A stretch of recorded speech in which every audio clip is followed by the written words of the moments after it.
I don't consider it My to name be. is I don't Arma, think and I people fight either. for reproductive But even rights if you for do, teens. why is And I it the do it only in medical Texas. procedure that has a special I am a native constitutional Texan, but today, status? along with all of you, am There here are in no solidarity constitutional with laws Mississippi about as they fight an appendectomies unjust and or about racist heart abortion surgery ban. or about In any other kind of solidarity from operation. another state Why that does knows abortion this have a court must constitutional respect the status to legal begin right with? to an abortion. All this case In is solidarity, doing is saying knowing to that the even court, when let's abortion get is normal legal, again. abortion Let's access insane is not again. a reality for far Let's too put many. this in the same level As the these client other service manager laws. at Jane's Due Process, every That the day I state help doesn't young have to people in the jump South through these high exercise their bars bodily in order autonomy to justify by obtaining it. abortion care through the Because judicial we bypass want to process. return it to I the witness people day to in and decide. day out the trauma and challenges that young people go through because of harmful anti-abortion laws like the ones being challenged in court today. Abortion bans and restrictions are designed to hurt people who are working to make ends meet, as we've talked about all fucking day. Abortion bans and restrictions are hardest on Black, Indigenous, and other people of color, LGBTQ people, and young people. Those scrolls were unrolled. Young people must work twice as hard to make it past the barriers that push abortion out of reach. And that's the Teens face intense judgment for simply taking control of their bodies and making their own healthcare decisions. The court, access to abortion is a human right. Human rights shouldn't come with age restrictions. They didn't even want to hear until we all about the medical have complete evidence, control about of what we do with our bodies. We are not equal nor free. They didn't even want to listen to the We argument. envision a world where our culture respects that each of us can make the decisions about pregnancy and parenting that are best for our lives. A world where young people are met with love and compassion for their decisions, whether that's to continue or end a pregnancy.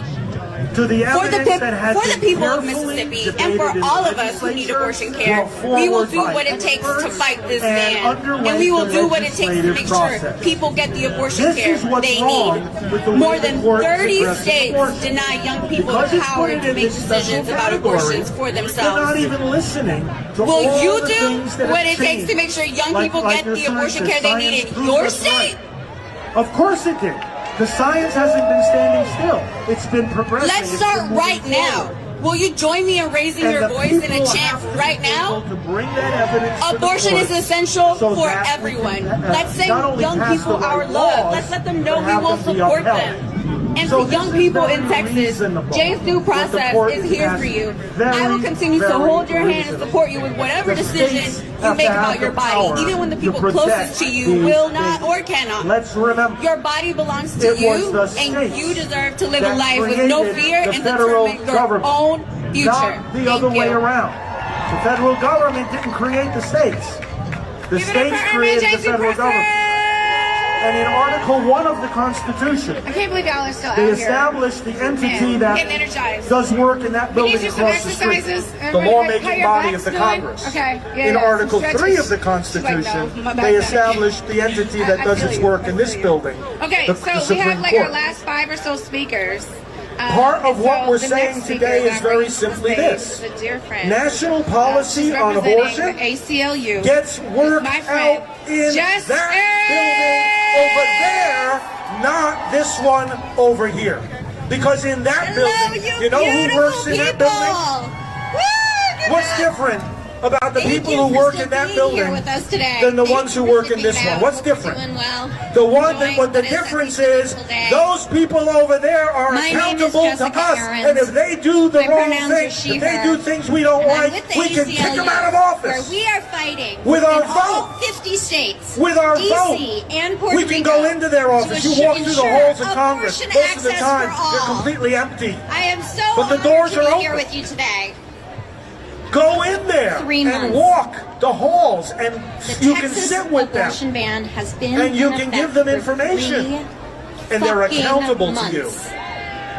Unfortunately, you can't walk in this building and sit down with the justices or vote them out of office, can you? Of making them scramble and to when you find hear the abortion care ridiculous they need in things time, or have a that child Sotomayor under and Kagan and conditions Breyer that were feel saying this morning, utterly impossible. you wish that you could vote them out of office, but that's not how it works. But that's precisely why but their goal the members in that building there in the House of Representatives have to face an election every 2 years. It seems like they're always in election mode, right? Well, there's a reason for that. It reminds them that they work for us. And now we have to rehire them every 2 years if we like the job they're doing. That's what this case is about. It's let them do their work. Do you know that this case, it wasn't mentioned, I don't think, this morning. I know we had some members of Congress Our here. Constitution But in this promises case, us for the something first better. time in American It history, guarantees to everyone. hundreds And of sitting I members mean of Congress everyone. have asked this court to The reverse Roe v. freedom Wade. to Has not happened control before our in those bodies numbers at that and level. determine our own And futures. likewise, hundreds of state But as we all legislators, know, we had some of them here, freedom can't defend are itself. asking the court. Naturalizing and governors and attorneys general. Okay, so what happened today?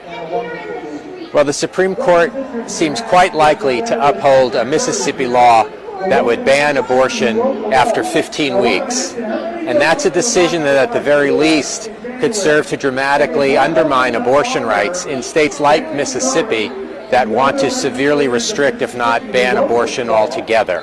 The court also could go further and explicitly overrule both its Roe v. Wade decision, the 1973 landmark that established a woman's right to an abortion throughout the United States, and also the 1992 Planned Parenthood v. Casey case that reaffirmed Roe.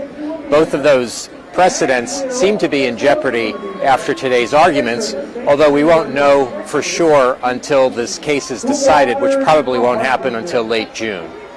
And what's the so why do you think that they're gonna uphold it? The court now has a 6-3 conservative majority, and that includes 3 appointees of President Donald Trump, who pledged to appoint what he called pro-life justices, who would, as he said, automatically overturn Roe v. Wade. And so those justices today were part of the conservative majority that seemed quite ready to uphold the Mississippi law and raise serious questions about the fate of the Roe and Casey decisions. Until now, states can regulate but not ban abortion before the point of viability, which is at roughly 24 weeks. The Mississippi law is a 15-week ban. And the conservatives' history and with the morality your on rights which our nation should is not based. depend on where Lord, you live. Bless the justices as they gather this Friday to leave their home state in conference or even their and community discuss this case to travel to and get bless the health us care they need. as we await their decision. That's why we need. May we continue more than ever. We deserve to educate our a fellow nationwide citizens solution that will and fix this advocate for crisis the that youngest ones, millions of people the children across in the the womb. country already face. We now, and countless and I more think you will all know experience the simple if this court song, continues He is to turn its Lord. back on us. We now submit the Supreme Court of the United we will States wage this fight state by state. to the Supreme Court of Jesus Christ. By state. And we proclaim, together with believers across this nation and around this world, that He is find ways Lord. to connect people to the Together care they sing need. with me. He is I believe Lord. in us. Do you believe in us? I believe in us. Is Lord. If we stay focused on our vision He for the is world that we want to from build, the where dead, these people are so He rude. is Lord. But if we stay focused on our vision for the world that we want to build, where we can make personal healthcare decisions without political interference, and where we get to decide for ourselves whether and when to create the families we want, I know we will get there. He is together. King. Thank He you. is King. Give it up for justice. He is King. Also, He is risen from the dead, and He liberate is abortion! King. Liberate abortion! Praise God. Liberate abortion! Liberate abortion! Liberate abortion! Liberate abortion! They're gonna hear us. We're gonna get there. We will liberate abortion in our generation. We are the liberate abortion generation. Is King. Praise God. He is King of the universe. He is King of the world. He is King of America. He is King of this court. Hallelujah. And He is risen. He is risen. Death is conquered. Abortion has already been conquered. These folks over here are chanting, protect abortion. We got news for you. It's already been conquered. Jesus Christ is risen from the dead. May He bless all of you. Thank you for being here today. And let's see you at the March for Life. God bless you all. That I work for, the South Carolina Women's Rights and Empowerment Network. REN is a statewide nonprofit with a mission to build a movement to advance the health, economic well-being, and rights of South Carolina's women, girls, and gender-expansive people. And REN is the only statewide gender justice organization in the state of South Carolina. South Carolina, a state that is not very friendly to reproductive rights, And so earlier this year, South Carolina passed its own 6-week abortion ban, and it's gearing up to pass a lot more. I know, boo. So as part of Ren's work, we organize people all across the state to mobilize against that ban. One of the big things that we do is getting regular people involved in the legislative process. So at every stage as the bill made it through the legislature, we were sharing status updates and we were asking people to get involved by emailing, by calling, by tweeting, but most importantly, by using their voice. We needed people to come testify at subcommittee hearings for the bill. So often these subcommittee hearings are full of preachers, pastors, anti-choice extremists, and we really need to bring in the people who would actually be impacted by a 6-week abortion ban, because those are the voices that really needed to be heard by these legislators. And as I was posting and sharing and asking people to come testify, I realized I am one of the people who would be impacted by a 6-week abortion ban. And I had not yet signed up to use my voice. And I thought, if these legislators are going to be listening to all of these old men who are never going to be impacted by an abortion ban, then they should also have to listen to me. Right? And all of us. And so I signed up to testify, and I was obviously absolutely terrified. But when the time came, I spoke from my experience. And I said that to me, abortion is a good thing. Because access to abortion means opportunity. It means choice. It means I have the ability to become who I want to be and to eventually become the parent that I want to be. Because when we're talking about abortion bans, that choice is key. We're obviously out here defending our right to abortion, but we're out here also defending our right to make the best choices we need for our own futures. Because ultimately, that's what's being taken away. So, no matter what happens with this Misisipi case, we need y'all to use your voice. There is no doubt across the nation there will be countless bans and restrictive bills passed. In my home state of South Carolina, our legislative session hasn't even started yet. It starts in January, but there have already been dozens of restrictive bills introduced in pre-file. And so I'm encouraging you to use your voice not only by calling and emailing, but also by showing up at rallies like this, but at committee hearings, at public forums, at any opportunity you have to make the people who pass laws actually listen to the people who are impacted by them. I'm pledging that in the coming year, I will do my best to use my voice whenever possible, and I'm challenging you all to do the same. Thank you. If you'd like to learn more about what REN does, you can visit our website at scwren.org, or you can follow us on social media at REN Network. Thank y'all so much. Give it up for REN! So I want to give a shout out. We have a state representative here. This is Roger Montoya. He's a state representative of New Mexico. He's out here. So not only is New Mexico often a destination for folks who need later abortions, shout out to Beth, but also they actually just got rid of their 1906 ban on abortion, making sure that people will have access no matter what this court does. So shout out to our progressive Southwest states and our legislators, like State Representative Roger Montoya. Thank you for being here. All right. It is my pleasure to introduce our next speaker. Again, she's another one of our We Testify storytellers, and I love her dearly because it's funny. So when we were here at the rally in March 2020, right? At that point, she had not yet had her abortions, right? She is one of the folks that we are fighting for to make sure that abortion access is here for everyone. And when I say today, tomorrow, and forever, I literally mean today, tomorrow, and forever. So I cannot wait for you to hear my love, my heart's We Testify storyteller, Loretta Lee.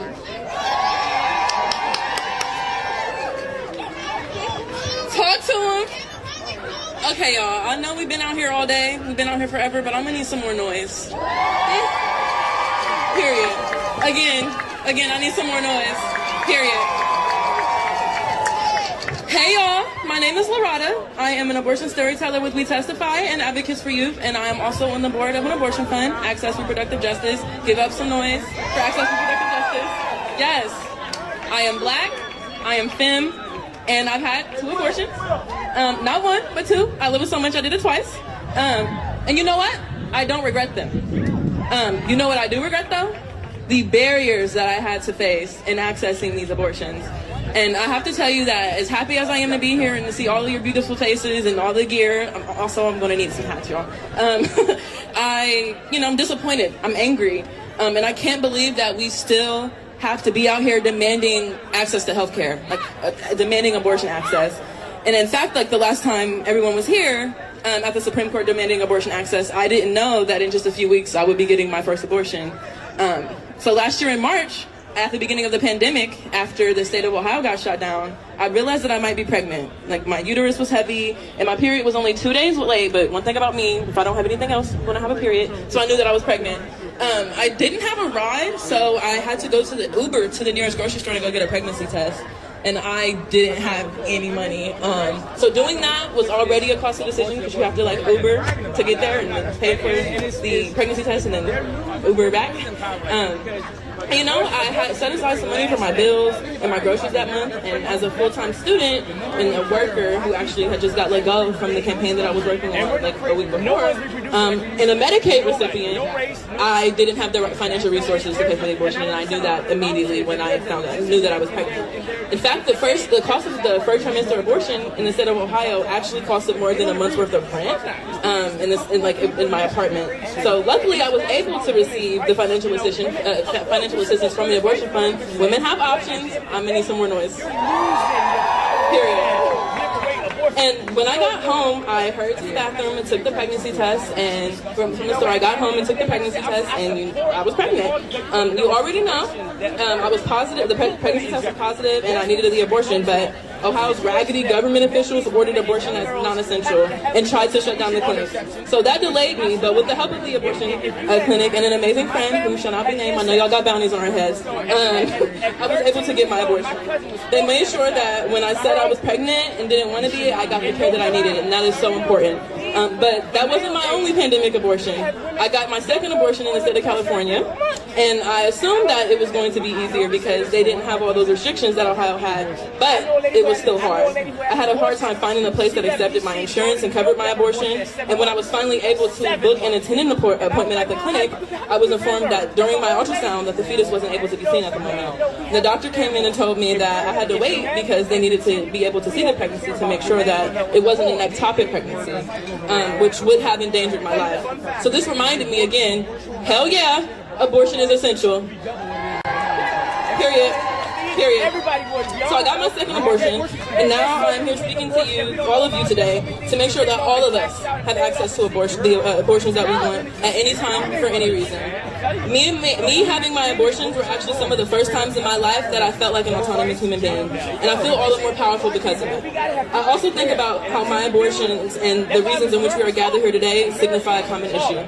The need to liberate abortion, period. I want to create a world where our reproductive dates aren't determined by how much money we have, because don't think about me, I'm going to be poor for a minute. We have, or where we live, I've been there, and I've been met with ridiculous barriers when accessing my abortions in 2 completely different states, both geographically and politically. So I'm here to tell you that Roe has never been enough, period. My hope is that we all protect abortion access and continue to fight to make sure everyone has access to abortion care, again, at any time, for any reason. And if you've had an abortion, know that your reason is the right reason. The wind trying to knock me off my game. And as we say, we testify, everyone loves someone who what? Period. And always remember, when in doubt, liberate abortion and mind your fucking business. Really, y'all are gonna have to hop off my ovaries. Period. Thank you. Keep it going for Loretta! Liberate abortion, period. Okay? So our next storyteller is also a We Testify storyteller.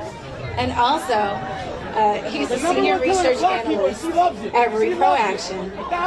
They are here to share their story with you. Please welcome to the stage, Kara Mailman!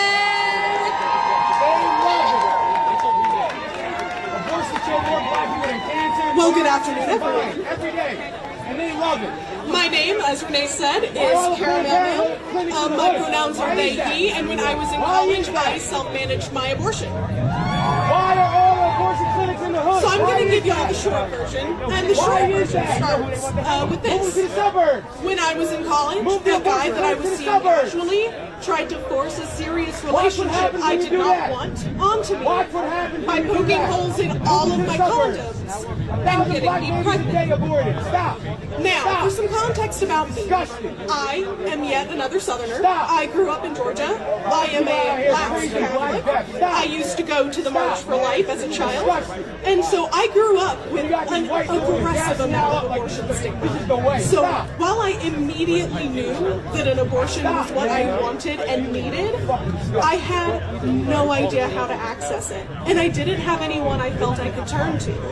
I know I couldn't talk to my parents.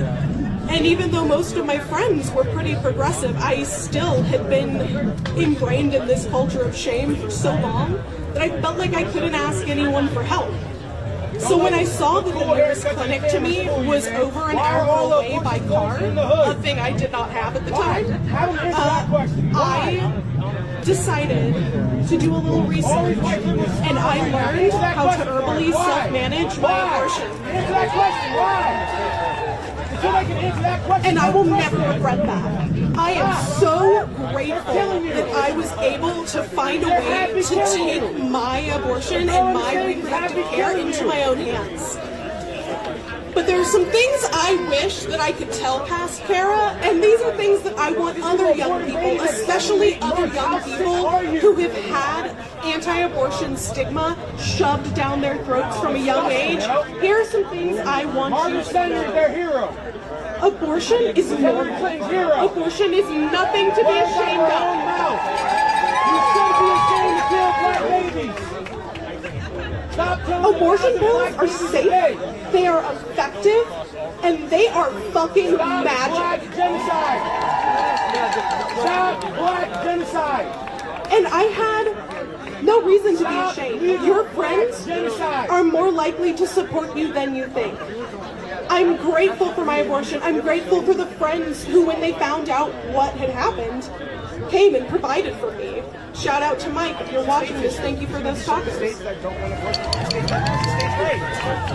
I am going to keep this short, but before I step down, I just want to say, as we face yet another ridiculous anti-abortion restriction, fuck safe, legal, and rare.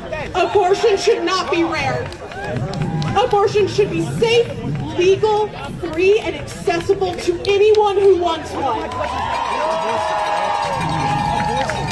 Thank you all so much.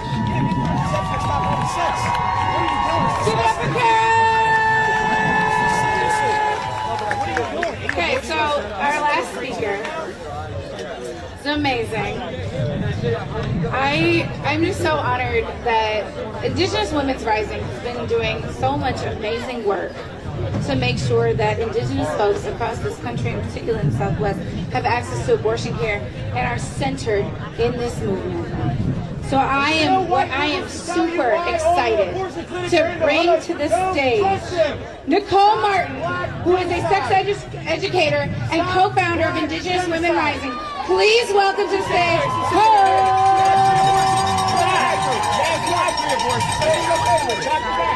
Stop black genocide. I'm a coordinator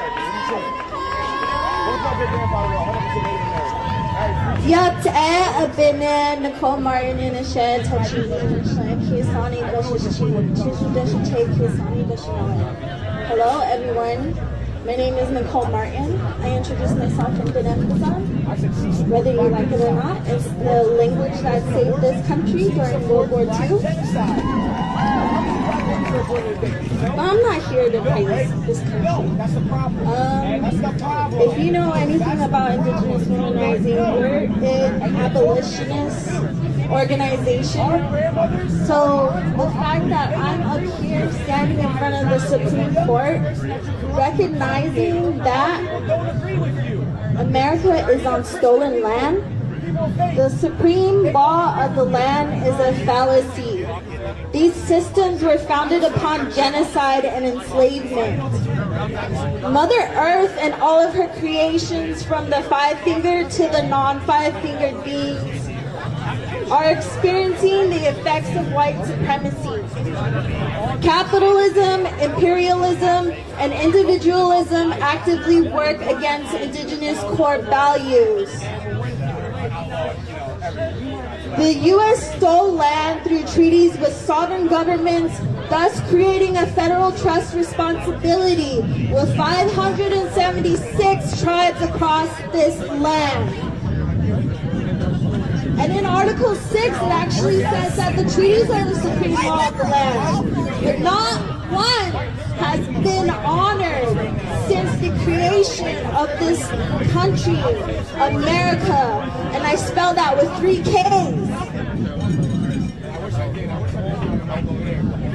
Through the federal trust responsibility, Indian Health Services is one of the compacts they made with federally recognized tribes. I use Indian Health Service, and oftentimes I get the runaround of what I actually have access to. In New Mexico, we have 12 Indian Health Service facilities. Only 6 provide productive health care, and not even the full spectrum of health care. Abortion care is provided only in cases of rape or incest, and in the event the pregnancy is detrimental to the well-being of the mother and the fetus. The Hyde Amendment.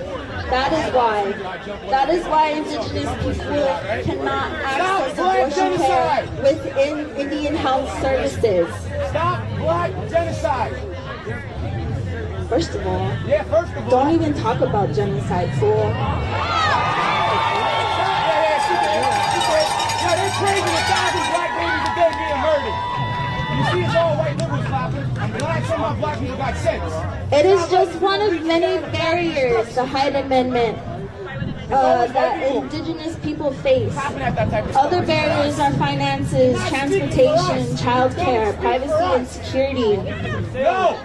At Indigenous Women Rising, one thing is for sure, we don't believe in borders or binaries. Healthcare is an inherent right for us all, no matter our situation. Once we take our first breath, spirit is honored.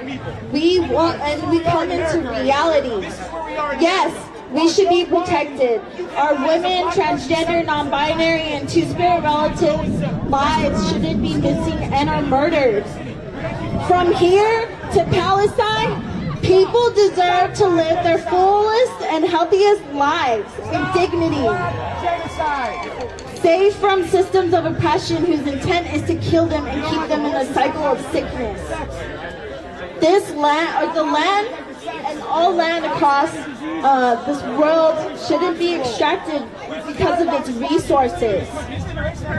In order for five-fingered beings and all of our non-five-fingered being relatives to survive, colonialism and capitalism must die. Don't talk to me about how abortion is white supremacy. After 500 years of colonialism and continued violence on other people who are not white or white passing, who are not heterosexual, or who do not identify as cisgender. How can y'all take pride in genocide and tell me what kind of healthcare access I should have?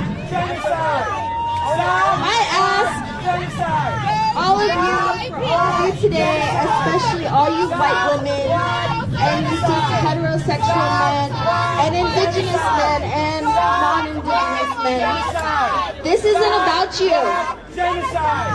This has never been about you, especially when you're on stolen land.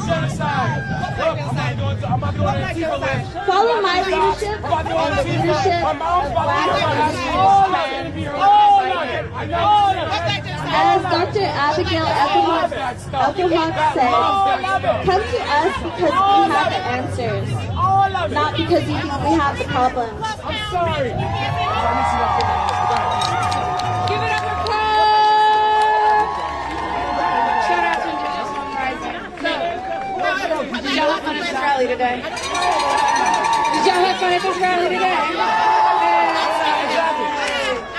So, did you try to speak at this rally today? So, I want to bring somebody to the stage who made this rally possible. Please come up, Liz. This is Liz Welch. The only reason I agreed to do the rally in 2020 and the rally this one here is because of Liz. Because Liz is amazing and does amazing rallies. So please give it up for Liz!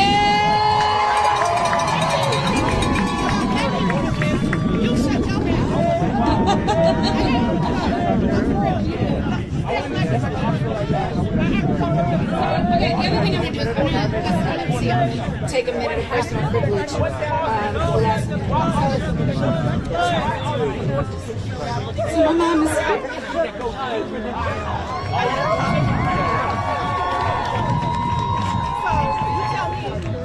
This is my mom. I would not be here without her. So, I started talking about my abortion 10 years ago. And when I first started talking about it, I was afraid that she wouldn't love me. But when I told her that I wanted to, once that I'd had an abortion, that I wanted to talk about it, she said, Renee, I love you no matter what. And that's where everyone loves somebody who had an abortion.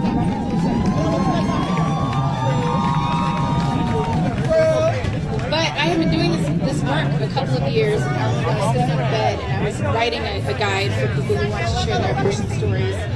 And my mom was like, what are you doing? So I told her that I was writing a guide to support all of us who want to share our abortion stories. And that's when she told me that she had an abortion, that she chose me, and that my life, I am here because my mother was able to decide if, when, and how to have me and my brothers.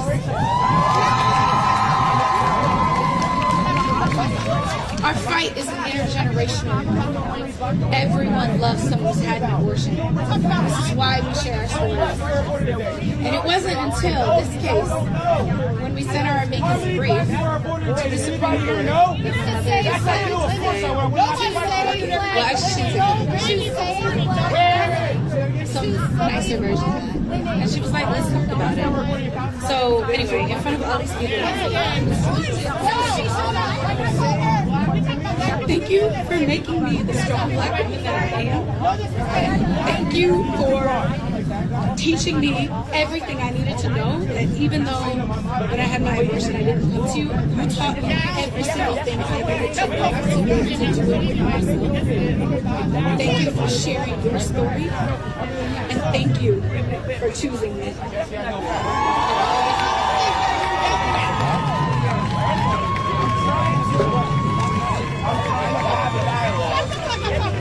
Everyone loves someone who's had an abortion. If you've had an abortion and you haven't shared your story with someone you love, please do, because this is actually important. This moment, right? If I had known, I probably would have made it to come to her. That is the power of this work. That is the power of this story. This is why I hope y'all have an amazing day. Thank you for coming out to this rally. Go out, go forth, and liberate abortion!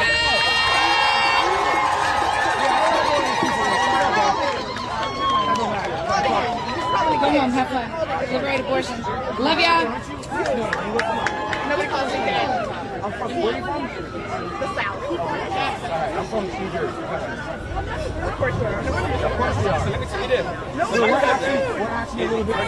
You told me to shut the fuck up. She was raised by someone back in the 60s. So she was one of the black women who was sterilized. He was sterilized by the state of North Carolina.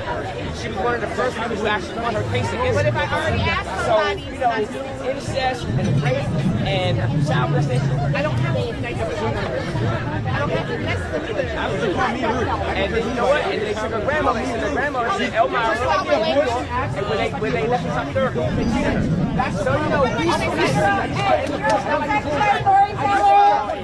any abortion storyteller, come on up here. Let's get a photo. Because this is a historic moment. This is the most amount of abortion storytellers I need definitely all the We Testify storytellers. Come on up. We're going to take a photo. But if you're an abortion storyteller, come on up. Come on up. Let's take a photo. This is a historic moment. We're going to commemorate it, okay?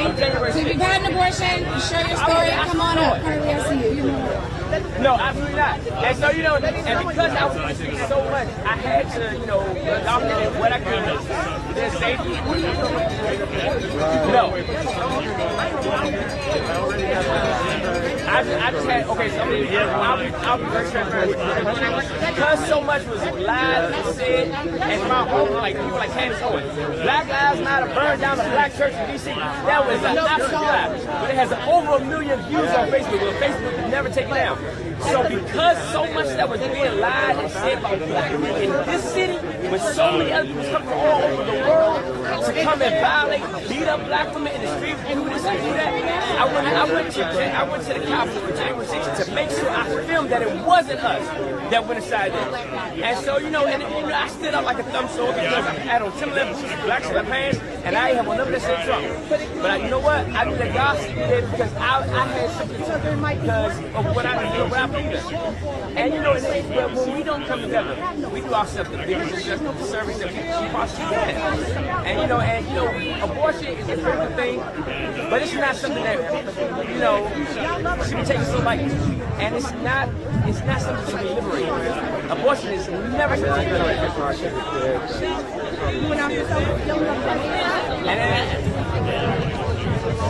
No, but they're giving out the signs. I just grabbed one second. But it's not. When I found out my mom had two abortions, so she had me. Yeah. And that's why I'm speaking the way I speak because I'm the only child she had. She had me at 14. Everybody in the family thought she was gonna be this. She graduated valedictorian, and she's been doing good in her whole life. But you know what? I feel strongly and passionate about